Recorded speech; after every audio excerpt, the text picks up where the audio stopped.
त्याच्या सोनेरी किरणांनी उजळली प्रजासत्ताक दिनाची पहाट. भारत मातेला वंदन करून करतो मी भाषणाला सुरुवात. नमस्कार मित्रांनो, माझे नाव विघ्नेश रामकिशन धुमाळ. 15 ऑगस्ट 1947 रोजी आपल्याला स्वातंत्र्य मिळाले. पण खरे स्वातंत्र्य मिळाले ते 26 जानेवारी 1950 रोजी डॉक्टर बाबासाहेब आंबेडकर यांच्या अध्यक्षतेखाली एक मसुदा समिती नेमली. या समितीने 2 वर्ष 11 महिने 18 दिवस परिश्रम केले. तेव्हा देशाला संविधान प्रदान केले. 26 जानेवारी 1950 रोजी देशात संविधान अंमलात आले. भारत देश सार्वभौम लोकशाही व प्रजासत्ताक देश बनला. संविधानाने आपल्याला न्याय हक्क दिले, तसेच कर्तव्यही दिले. आजही त्यावर काही समस्या आहेत, जसे की शेतकऱ्यांची आत्महत्या, स्त्रियांवर होणारा अत्याचार. या सर्वांना सुधारणे आवश्यक आहे.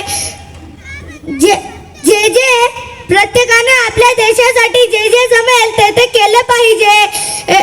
मी जाता जाता एवढंच बोलतो की स्वातंत्र्यवीरांना करूया शतशत प्रणाम, शतशत प्रणाम. त्यांच्या निस्वार्थ त्यागाने माझा भारत बनला महान, माझा भारत बनला महान.